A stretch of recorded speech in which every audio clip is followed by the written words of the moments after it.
Everyone, कैसे हैं आप लोग? आप लोग का डिमांड था कि पेपर 2 इंग्लिश का वीडियो बनाइए। हमें कमेंट भी आया था, तो आप लोगों के अकॉर्डिंग ही हमने इंग्लिश पेपर 2 का वीडियो बनाया है। ये क्या है? आपका प्रीवियस ईयर क्वेश्चन है। वो क्वेश्चन पाटलिपुत्रा यूनिवर्सिटी या मिथिला यूनिवर्सिटी दोनों के लिए आप लोग के लिए इंपॉर्टेंट है। होता क्या है कि कभी कभी प्रीवियस ईयर क्वेश्चन ही उठा लेता है, तो आप लोग के लिए हम स्पेशल लाए हैं।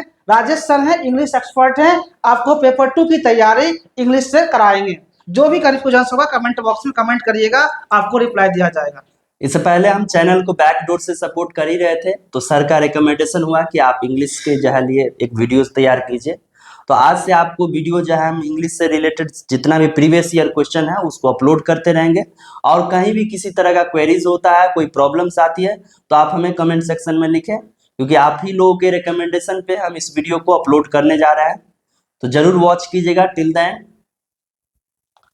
जो भी कंफ्यूजन होगा कमेंट कीजिएगा। तो हम लेके आ गए हैं English paper 2 previous year question है। ये है पाटलिपुत्रा यूनिवर्सिटी का क्वेश्चन। और आपको पता होगा कि जो प्रीवियस ईयर क्वेश्चन जो है ये अक्सर पूछ दिया जाता है, रिपीट कर दिया जाता है एग्जाम में। तो जो भी पैट का प्रिपरेशन कर रहे हैं या पीएचडी एडमिशन का जो है तैयारी कर रहे हैं, तो उसके लिए बहुत ही हेल्पफुल होगा, क्योंकि रिसेंटली जो एग्जामिनेशन होने वाला है ललित नारायण मिथिला यूनिवर्सिटी का चाहे पाटलिपुत्रा यूनिवर्सिटी का, इस दोनों में बहुत ही हेल्पफुल होगा। तो वैसे कैंडिडेट जो भी प्रिपरेशन कर रहे हैं इस एग्जामिनेशन के लिए, उनके लिए वो जो है इस वीडियो को वॉच कर सकते हैं टिल द एंड। तो यहाँ पे पहला क्वेश्चन है हमारे पास कि Chaucerian 7 line stanza is also known as, मतलब कि चौसरियन का जो 7 पंक्ति वाला जो स्टांजा है वो स्टांजा किसे कहा जाता है? तो इसमें जो ऑप्शन नंबर आपका जो होगा वो राइम रॉयल्स को हम जो है क्या कहते हैं, चौसरियन का जो है 7 पंक्ति वाला जो है चौसरियन स्टांजा जो है उसको राइम रॉयल कहते हैं। इसलिए क्योंकि जाफरी चौसर द्वारा ये जो 7 पंक्ति वाला स्टांजा दिया गया था, जिसका जो राइमिंग साउंड है ABABBCC, और इसलिए इसको राइम रॉयल कहते हैं। काउंट कीजिए, ABA, उसके बाद BBCC, कितने हुए? 7 हुआ ना, तो इसको राइम रॉयल कहते हैं। नेक्स्ट है यहाँ हमारे पास क्वेश्चन कि Spenser wrote a preface to the Faerie Queene, किसको जो है लिखा? Preface to the Faerie Queene in the form of a letter address to, मतलब कि सस्पेंसर ने द फेरी क्वीन की प्रस्तावना किस पत्र के रूप में जो है समर्पित किया गया? तो ये जो समर्पित किया गया है वो सर वाल्टर रैले, यानी कि ऑप्शन नंबर आपका क्या होगा? Sir Walter Raleigh. ठीक है, ऑप्शन नंबर ए आपका सही होगा। ठीक है, इसको रैले पढ़ते हैं इसलिए क्योंकि एडमंड स्पेंसर जो ने अपने महाकाव्य की प्रस्तावना सर वाल्टर रैले को लिखे गए पत्र के रूप में जो है उन्होंने जो है इसको प्रस्तुत किया, जिसमें उन्होंने कविता के उद्देश्य का परिचय करवाया। ठीक है, तो यहाँ पे ऑप्शन नंबर आपका ए जो है वो सही होगा। ठीक है, नेक्स्ट है थर्ड में जो है कि Shakespeare addressed the second group of his sonnet to the dark lady who may be dice. तो यानी कि पूछ रहे हैं कि शेक्सपियर ने अपने दूसरे समूह के सोनेट्स द डार्क लेडी को किसे समर्पित किया? तो उन्होंने समर्पित किया था जो है मैरी फीटन को। किसको? मैरी फीटन को।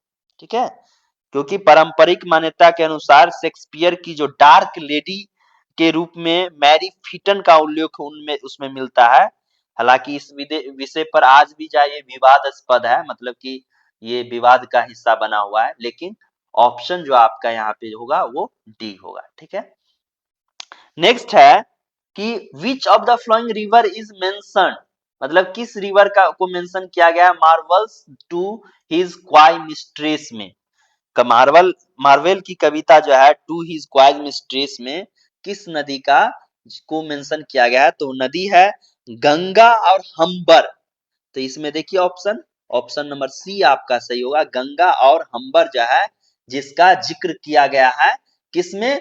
Marvels to his coy mistress में। ठीक है, पांचवा क्वेश्चन, फिफ्थ नंबर क्वेश्चन है कि John Milton wrote Paradise Lost को लिखा था। मिल्टन ने पैराडाइज लॉस्ट को लिखा था। कब लिखा था ये पूछ रहा है, तो ये ऑप्शन नंबर आपका ए होगा, क्योंकि after king Charles to restoration के बाद जो है इस पोयम को लिखा गया। पैराडाइज लॉस्ट जो है 1667 में यानी कि 1667 में जो है पब्लिश हुआ था, जो रेस्टोरेशन पीरियड का काल है, यानी कि 1660 के बाद जो है ऐसा हुआ है। ठीक है, 1667 में। नेक्स्ट ऑप्शन क्वेश्चन है हमारे पास कि which play below is known as Shakespeare's swan song. Play माने होता है नाटक, यानी कि शेक्सपियर का स्वान सॉन्ग किस नाटक को कहा जाता है। स्वान सॉन्ग शेक्सपियर के किस नाटक को कहा जाता है, तो ये ऑप्शन होगा द टेम्पेस्ट। ठीक है, द टेम्पेस्ट जो है को शेक्सपियर का अंतिम नाटक और विदाई का रचना भी माना जाता है। चलिए ऑप्शन नंबर, अब जो है क्वेश्चन नंबर 7 है हमारे पास कि where did the final battle in Henry four is fourth take place. मतलब कि फाइनल बैटल जो है हेनरी 4 का वो कहाँ पे हुआ था, प्लेस का जगह का नाम पूछ रहा है।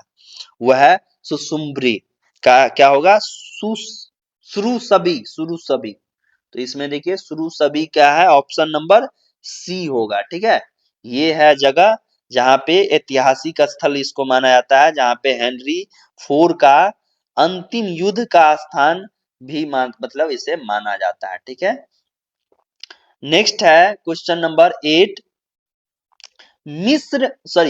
अपॉन लिविंग इजिप्ट छोड़ने के बाद what does Antony send to Cleopatra as a gift. Cleopatra को एंटोनी जो है गिफ्ट के रूप में क्या भेजते हैं, तो गिफ्ट के रूप में वो भेजते हैं मोती, यानी कि होगा यहाँ पे आंसर पर्ल। क्या होगा, पर्ल। ऑप्शन नंबर ए यहाँ पे सही होगा। ठीक है, क्योंकि शेक्सपियर के जो एंटोनी एंड कैलियोपात्रा में जो है एंटोनी द्वारा क्लियोपेट्रा को मोती भेजा जाता है। ठीक है, तो चलिए नेक्स्ट क्वेश्चन हमारे पास है 9 number. Where is university at which Horatio and हेलमेट स्टडी। ठीक है, तो हैरेटियो, हेलमेट और हैरेसियो नहीं पढ़ना है, सॉरी हैरेसियो पढ़ना है। हेलमेट और हैरेसियो किस विश्वविद्यालय में पढ़ते थे, तो वो जो पढ़ते थे वीटनबर्ग में। कहाँ पे, वीटनबर्ग में। इसलिए ऑप्शन नंबर आपका डी सही होगा, क्योंकि नाटक में पूरा स्पष्ट ये लिखा गया है कि हेलमेट और हैरेसियो जर्मनी के वीटन विश्वविद्यालय में से जुड़े हुए हैं, इसलिए यहाँ पे ऑप्शन डी जो है सही होगा। 10 नंबर में है कि the Spanish in the Spanish tragedy माने होता है कि आफत, तो व्हाट टाइटल डज हीरोनियस हायरोमिनस जो है हायरोनिमस की उपाधि होल्ड करता है। ठीक है, फिर से बता देते हैं कि स्पेनिश ट्रेजेडी में हायरोनिमस की उपाधि क्या है। ठीक है, तो स्पेनिश ट्रेजेडी में हायरोनिमस की उपाधि है मार्शल, तो ऑप्शन नंबर आपका ए हो जाएगा। 11 में है कि Tom Jones stand as a representation of Fielding's philosophies of dice, यानी कि टॉम जोन्स फील्डिंग के किस दर्शन का प्रतिनिधित्व करता है, तो वो होगा सदाचार का, यानी कि ऑप्शन नंबर बी वर्च्यू का होगा। वर्च्यू का ही मतलब होता है सदाचार। तो टॉम जॉम में फील्डिंग के अनुसार सदाचार को अंततः या वर्च्यू को अंततः विजय होना दिखाया गया है, इसलिए ऑप्शन नंबर बी सही होगा। क्वेश्चन नंबर 12 है कि what will be the average price of a child according to Swift calculations in a model proposal modest proposal. Swift के मॉडेस्ट प्रपोजल में एक बच्चे जो है, एक बच्चे वो की औसत कीमत कितनी बताई गई है। समझ रहे बात, बच्चा की कीमत पहले मतलब कि चाइल्ड ट्रैफिकिंग में बहुत होता था, मतलब बच्चे को ही बेच दिया था, तो उसी पे इसको बनाया दर्शाया गया है कि स्विफ्ट के एक मॉडेस्ट प्रपोजल में एक बच्चे की औसत कीमत कितनी बताई गई है, तो बच्चे की औसत कीमत 2 पाउंड बताया, यानी कि ऑप्शन नंबर सी आपका सही होगा, क्योंकि स्विफ्ट ने व्यंग्यात्मक शैली में एक बच्चे की कीमत 2 पाउंड बताई है। ठीक है। क्वेश्चन नंबर 13 है कि where was to kill a mocking bird made into a film. एक फिल्म में जो है to kill a mocking bird film कब बनी? सीधा सीधा समझे कि ये फिल्म जो है कब बना था। फिल्म का नाम है to kill a mocking bird. इस फिल्म को का निर्माण हुआ था 1962 में, यानी कि कोई ऑप्शन नंबर बी सही होगा।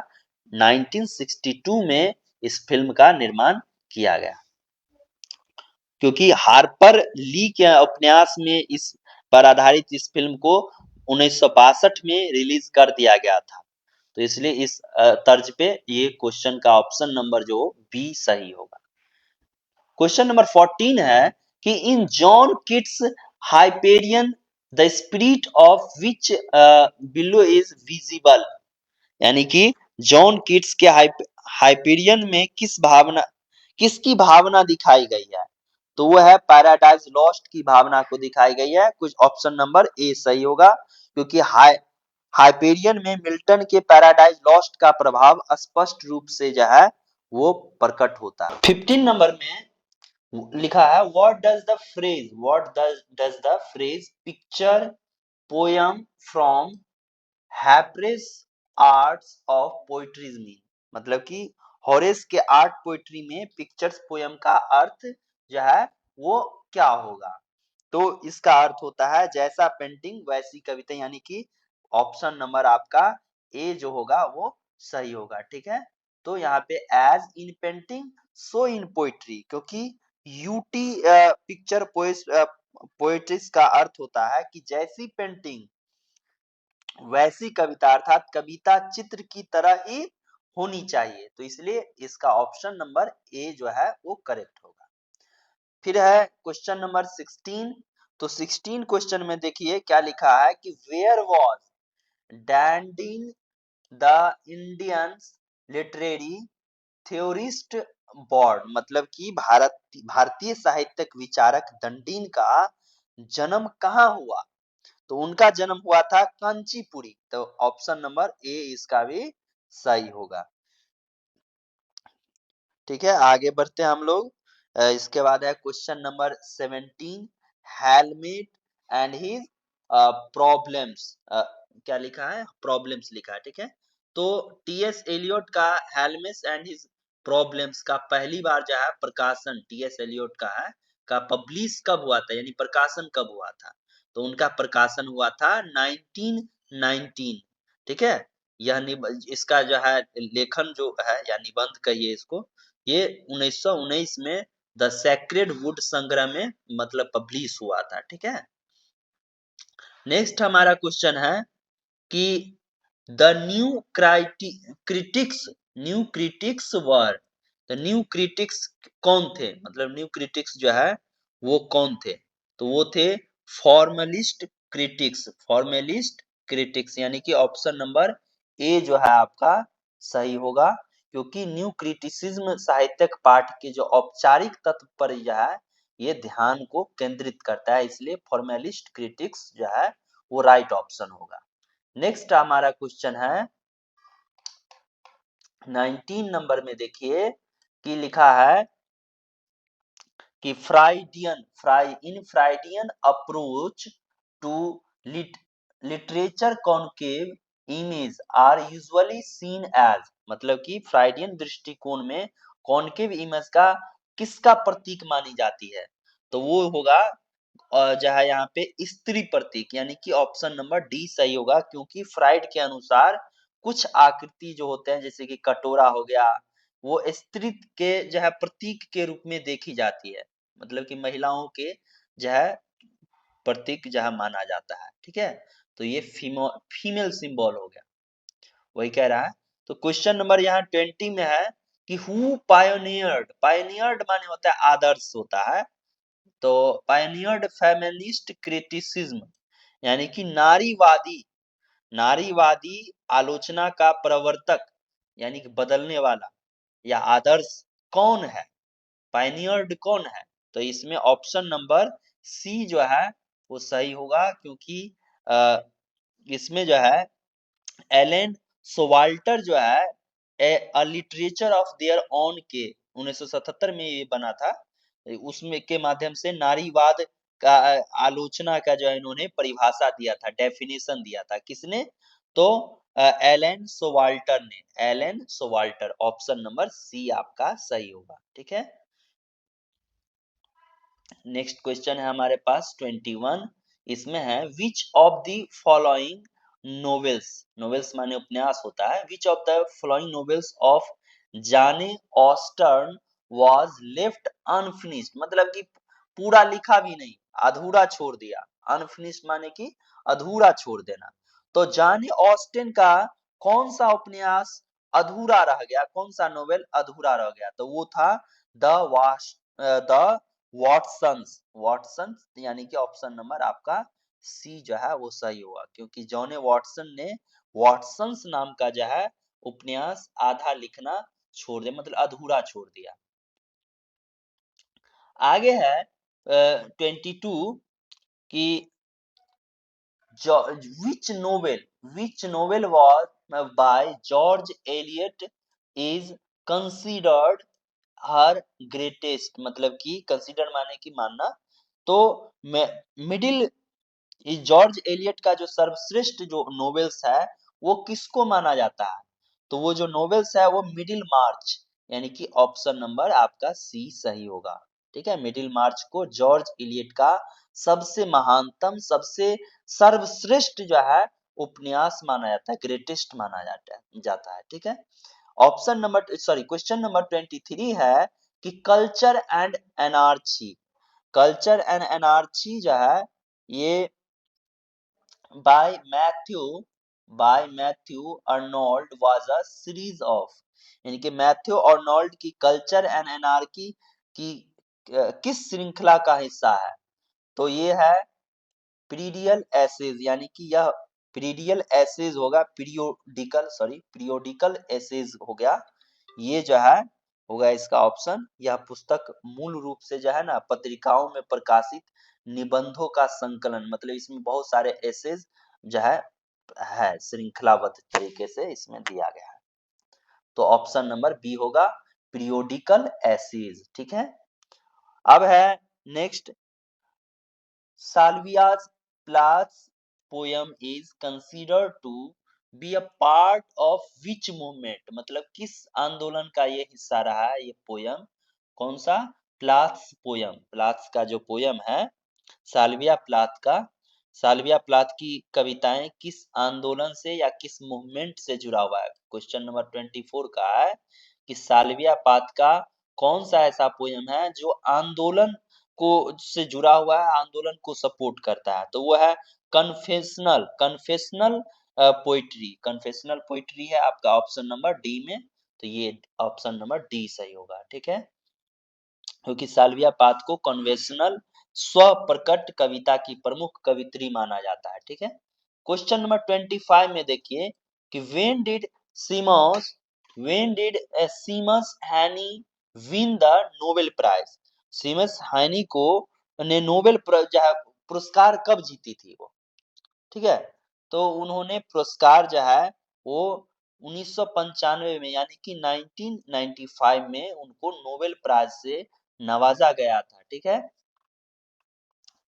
चलिए, क्योंकि इसको इसलिए नोबेल प्राइज से जो है नवाजा गया क्योंकि आयरिश कवि सेमस जो है वो बहुत बड़े जो है लेखक थे, इसलिए उनको साहित्य के क्षेत्र में 1995 में नोबेल प्राइज से सम्मानित किया गया। अब है क्वेश्चन नंबर 5 हो गया, 26 है।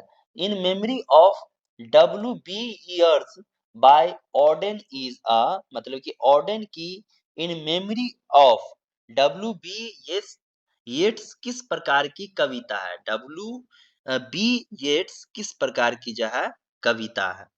तो वो है नए युग की कविता है, यानी कि मॉडर्न पोयम है। ठीक है। तो ऑप्शन नंबर ए इसका सही होगा। ठीक है, क्योंकि यह कविता नए युग के चीजों को बताया जो है उसमें उल्लेख किया गया है, और इसमें बहुत सारे चीजों को बहुत अच्छे तरीके से नए तरीके से दिखाया गया, दर्शाता है। क्वेश्चन नंबर 26 में देखिए कि what was TS Eliot's first working title for the waste land. तो टीएस एलियट के जो है द वेस्टलैंड का प्रारंभिक शीर्षक क्या था? वो था ऑप्शन नंबर इसमें डी होगा। जो है इसमें ही do the police in different voice, मतलब टीएस एलियट ने वेस्टलैंड का प्रारंभिक शीर्षक क्या रखा था, वही लिखा है। तो वो रखा था, शीर्षक का नाम था ही do the police in different voices. ठीक है। इलियट के लेखन इतिहास में पाया जाता है कि उनका प्रारंभिक शीर्षक कुछ इसी प्रकार का था। तो इसलिए ऑप्शन नंबर इसमें डी सही होगा। अब है 28 में देखिए what is the philosophy that backbones waiting for Godot, यानी कि वेटिंग वेटिंग फॉर गोडोट की पृष्ठभूमि में कौन सा दर्शन है? तो इसमें है आपको एब्सडिज्म, यानी कि ये आपका ऑप्शन जो है सी नंबर वो सही होगा। एब्सडिज्म जो कि सैमुअल बेकेट के इस नाटक में अस्तित्व की निरर्थकता को प्रमुखता से दिखाया गया। निरर्थकता मतलब कि उस जिसका कोई अर्थ नहीं निकले। ठीक है, तो वही हुआ। तो ऑप्शन नंबर इसका सी होगा। क्वेश्चन नंबर 29 में देखिए कि in which month does the first scene of the play Look Back in Anger take place, मतलब कि लुक बैक इन एंगर के पहले दृश्य का महीना कौन सा है? तो वो महीना है अप्रैल। ठीक है, नाटक की शुरुआत 1 अप्रैल के रविवार के दिन होती है, जैसा कि साहित्य में इस चीज की जो है चर्चा की गई है। क्वेश्चन नंबर 30 में देखिए, इसमें लिखा है कि व्हाट डज द वर्ड बौकफ मीन, मतलब बौकफ का मतलब क्या होता है? ठीक है, तो बौकफ का मतलब, सॉरी बौकफ नहीं पढ़ना है, इसको ओ ई है ना, तो इसको ई पढ़ना है। तो ये हो गया बीफ। तो बीफ मीन क्या होगा, मतलब बीफ का मतलब क्या होता है? इन दी प्ले, प्ले माने नाटक, इन राइनासोर, मतलब कि राइनासोर नाटक में बीफ शब्द का BOEUF शब्द का अर्थ क्या होगा? तो उसका जो अर्थ होगा वो बीफ होगा, क्योंकि इसको पढ़ते हैं बीफ, और चाहे बीफ माने वैसे तो होता है गोमांस। ठीक है, जिसे नाटक में बीफ के रूप में समझाया गया। ठीक है, तो ऑप्शन नंबर सी इसका सही होगा। ठीक है, बीफ माने बीफ ही होगा। यहाँ पे सिर्फ लेखन जो होता है वो राइटिंग में स्पेलिंग सही अलग होगा। 31 में देखिए कि who is afraid of Virginia Woolf, who amongest this is the oldest, यानी सबसे पुराना कैरेक्टर है इन द प्ले, नाटक में। Who is afraid of Virginia wolf, यानी कि who is afraid of Virginia wolf में सबसे बुजुर्ग चरित्र कौन है? तो सबसे बुजुर्ग का जो चित्रण हुआ है वो किनका? मार्था का हुआ है। ठीक है, तो इसमें ऑप्शन नंबर सी जो है वो करेक्ट होगा। नाटक में मार्था को सबसे अधिक उम्र तथा प्रभावशाली चरित्र के रूप में प्रस्तुत किया गया। ठीक है, चलिए क्वेश्चन नंबर यहाँ पे 32 देखिए, इसमें लिखा है कि what does Marlow in heart of darkness, यहाँ पे HERT है। ठीक है, darkness discover atop the fence, fence माने 12 होता है, fence post in the inner station, माने कि हार्ट ऑफ डार्कनेस में मार्लो को इनर स्टेशन की बार पर क्या दिखाई देता है? तो उनको क्या दिखाई देता है? मानव का सिर, मतलब इंसान का जो सिर है, हेड, वो दिखाई देता है। ठीक है, ह्यूमन हेड्स। मार्लो को इनेर स्टेशन पर बार में मानव सिरों का दृश्य दिखाया था, जो कि इस कथा को, इस कहानी को भयावहता को दर्शाता, मतलब कि बहुत भयानक कहानी अगर पढ़ा जाए तो बहुत ही, मतलब कि ये लगेगा, डरावना लगेगा। तो ऑप्शन नंबर इसमें ए होगा। 33 में देखिए व्हाट आर, इसमें जो है heart of the, what are Kurtz last word in the Heart of Darkness, तो यहाँ पे इसका जो आंसर होगा वो बी होगा, दी हॉरर एंड दी हॉरर। मतलब कि कुर्ज के जो अंतिम शब्द उनके उसके भयावह अनुभवों को जो है दर्शाता है, इसलिए इसका ऑप्शन नंबर बी जो है वो सही होगा। क्वेश्चन नंबर 34 में देखिए कि अचेबे के अनुसार साहित्य कार्यों को मुख्य रूप से किस विषय पर होना चाहिए। Like many African waiters, Akabe believes that the artistic and literacy work must deal in primarily with, मतलब अचेबे के अनुसार साहित्य काम को या लिटरेचर को कार्य को मुख्य रूप से किस विषय पर होना चाहिए, तो ये होगा समाज की समस्याओं पर होना चाहिए उनके अनुसार। तो समाज की समस्या पर होना चाहिए यानी कि द प्रॉब्लम ऑफ सोसाइटी होगा, तो ऑप्शन नंबर सी जो है आपका करेक्ट आंसर होगा। ठीक है, उनका जो मानना था कि जो अचेबे के अनुसार साहित्य कार्य को मुख्य रूप से प्रॉब्लम ऑफ सोसाइटी पे जो है विशेष ध्यान देना चाहिए प्राइमरी मतलब कि शुरुआती दौर में। आगे देखिए क्वेश्चन नंबर 35 में क्या है कि who do locust represents in things fall apart, यानी कि थिंग्स फॉल अपार्ट में लोकस्ट किसका प्रतीक है, किसका सिंबल है। तो लोकस्ट है श्वेत लोह का सिंबल, यानी कि व्हाइट मैन का जो है वो सिंबल है। उपनिवेशवाद के आगमन के प्रतीक के रूप में या सिंबल के रूप में लोकस्ट का उपयोग किया गया है, जो कि श्वेत या व्हाइट उपनिवेशवादियों का प्रतीक भी वह माना जाता है, इसलिए ऑप्शन नंबर ए सही होगा। 36 में देखिए कि Midnight's Children who is in Midnight's Children, मतलब कि पोयम होगा in Midnight's Children who is Saleem's biological father. तो यहाँ पे नोवेल की बात हो रही है, सॉरी। तो midnight children who is Saleem's biological father, Salim का बायोलॉजिकल फादर कौन है ये पूछा जा रहा है। तो सलीम का जो बायोलॉजिकल फादर है वो है विलियम मैथवॉल्ड। ठीक है, विलियम मैथवॉल्ड। ठीक है, ये उनके बायोलॉजिकल फादर है। उपन्यास में सलीम का जो जैविक पिता या बायोलॉजिकल फादर है वो एक ब्रिटिश अधिकारी और विलियम मैथवोल्ड के रूप में वर्णित है। वही सलीम वही जो है उनके पालक भी है, सलीम के पालक पिता है, पालक माने कि केयर टेकर। ठीक है, क्वेश्चन नंबर 37 देखिए midnight children who is the widow in the midnight children. Midnight children में विडो कौन होते हैं, तो विडो होते हैं कौन, प्रधानमंत्री। तो ये हमारे ही देश के बारे में चर्चा हो रही है। तो विडो के रूप में तो एक सिर्फ और सिर्फ वही थी, श्रीमती इंदिरा गांधी।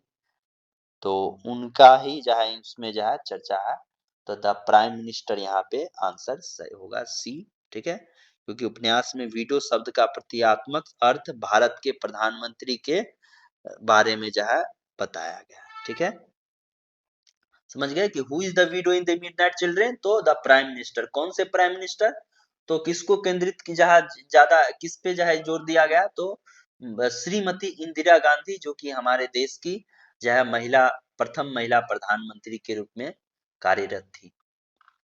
आगे देखिए क्वेश्चन नंबर 38 में कि portrait with which novel Stephen in portrait of young man fall in love, मतलब कि प्यार में कौन जो है प्रेम कौन करने लगता है, पोर्ट्रेट ऑफ यंग में स्टेफन किस उपन्यास से प्रेम करता है। यहाँ पे नोवेल से प्रेम करने की प्यार करने की बात हो रही है कि with which novel Stephen in portrait of young man fall in love, तो उसका नाम है, उस उपन्यास का नाम है या उस नोवेल का नाम है count of Monte Christo, the Count of Monte Christo. तो यानी कि ऑप्शन नंबर सी सही होगा, क्योंकि जेम्स जॉयस के उपन्यास में स्टेफन पर अलेक्जेंड्री डुमास के The Count of Monte Cristo का बहुत ही गहरा प्रभाव पड़ता है, इसलिए The Count of Monte Cristo ही इसमें होगा, जो जिससे स्टेफन को प्यार हो गया था। ठीक है, आगे देखिए क्वेश्चन नंबर 39 में कि Savitri by Aurobindo, Aurobindo is in dice. तो अरविंदो की सावित्री किस स्टांजा में लिखी गई है। तो अरविंदो की जो है सावित्री वो लिखा हुआ है ब्लैक वर्स में। तो ब्लैक वर्स यानी कि ऑप्शन नंबर ए आपका सही होगा, क्योंकि सावित्री को रेगुलर जो है ब्लैंक वर्स में लिखा गया है, जिससे तुकांत का प्रयोग नहीं होता। तुकांत इन द सेंस कह सकते हैं कि राइमिंग सेंस जो है उसमें जो है नहीं यूज किया गया है। अब है question number 40, Gora. Gora by Tagore is based in which decade. तो मतलब कि टैगोर का गोरा किस दशक पर आधारित है? तो वो 1980 के दशक पर आधारित है उनका गोरा, जो कि समाज के धार्मिक परिवर्तनों को जो है उसमें बताया गया है। ठीक है, गोरा जो लिखा गया है टैगोर के द्वारा, वो जो है किस दशक पे आधारित है? तो 1880 के आधार पर आधारित है। ठीक है, 1880 के दशक पे, 1880 के दशक पे, जिसमें खासकर समाज में धार्मिक परिवर्तनों को चित्रण किया गया है।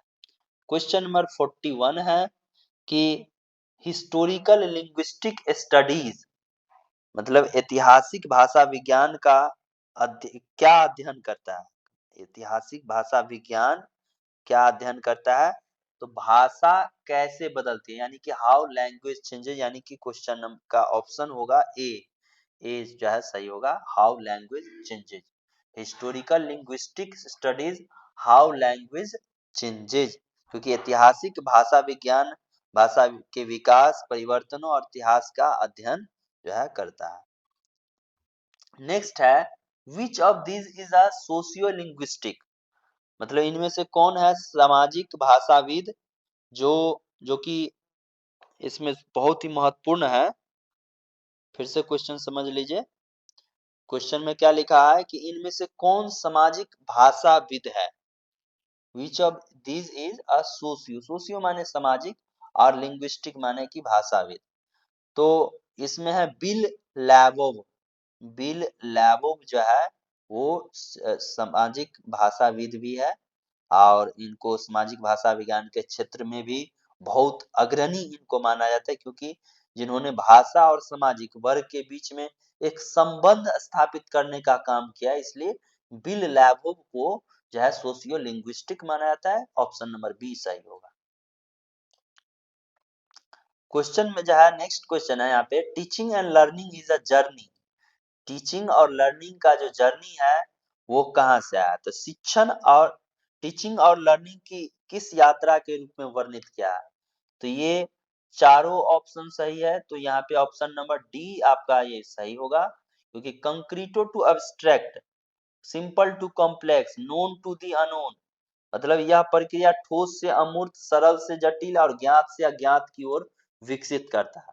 ठीक है, तो टीचिंग और लर्निंग का जो जर्नी है वो कंक्रीट से लेकर के एब्स्ट्रैक्ट तक, ठीक है, यानी कि ठोस प्रक्रिया से अमूर्त तक, और सिंपल से लेकर कॉम्प्लेक्स तक, नोन से लेकर के यानी ज्ञात से लेकर के अनोन यानी अज्ञात तक। तो ये तीनों चीज होगा टीचिंग और लर्निंग के जर्नी के लिए। ठीक है,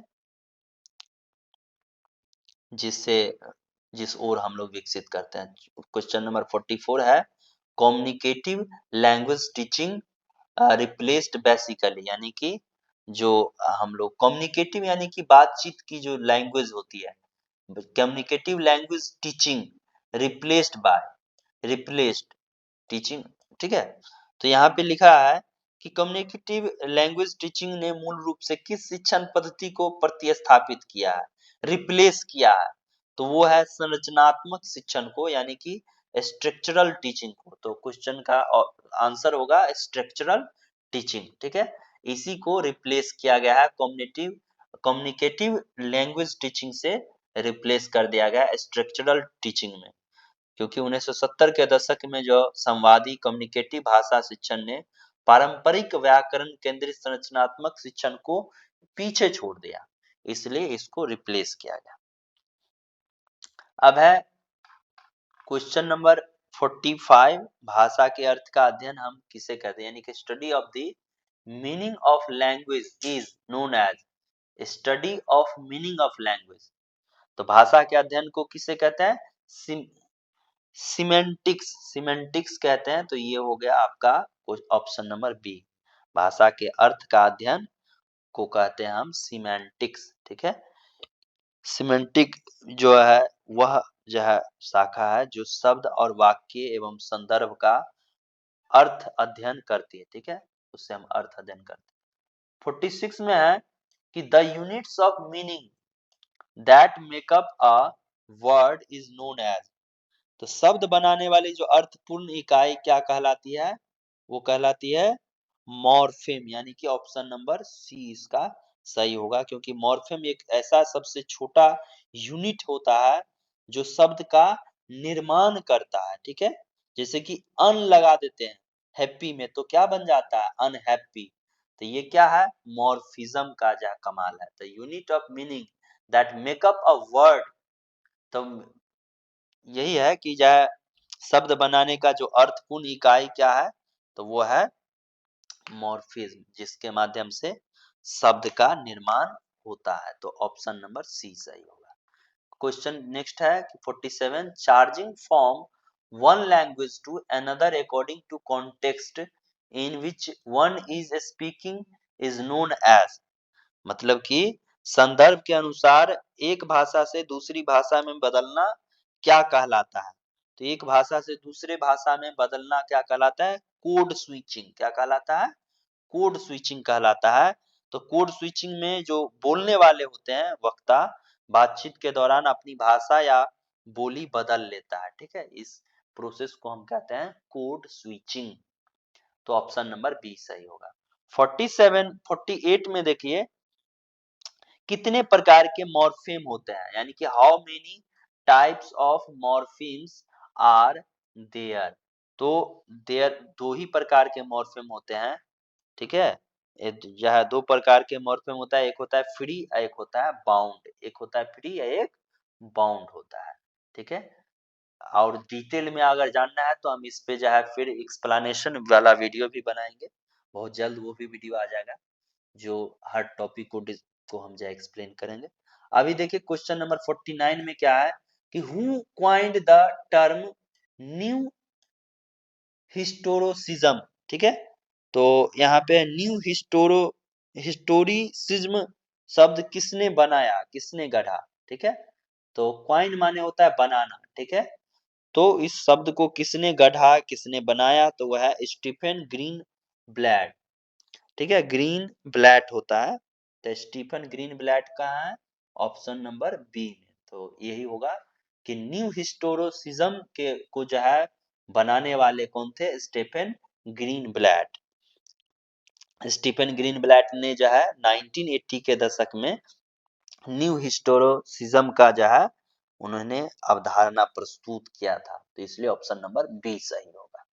50 में देखिए ये लास्ट क्वेश्चन है कि आपका जो है ये the other world by Spivak and Culture and Imperialism by Said are important books on, मतलब स्पेवेक की द अदर वर्ल्ड एंड और सेड की जो कल्चर एंड इंपेरियलिज्म किस विषय पर महत्वपूर्ण पुस्तक है, मतलब ये पूछा जा रहा है कि इसका मेन किस चीज पर जो है इसको प्रस्तुत किया गया, क्यों ये महत्वपूर्ण है, तो वो इसलिए महत्वपूर्ण है post colonialism, post colonialism, post colonialism है ये पुस्तक जो है उपनिवेशवाद के पश्चात जो सांस्कृतिक प्रभाव और आलोचना पर केंद्रित है, ठीक है, किस पे केंद्रित है सांस्कृतिक प्रभाव और आलोचना पर केंद्रित है, इसलिए ऑप्शन नंबर इसका बी होगा पोस्ट कॉलोनियलिज्म, ठीक है,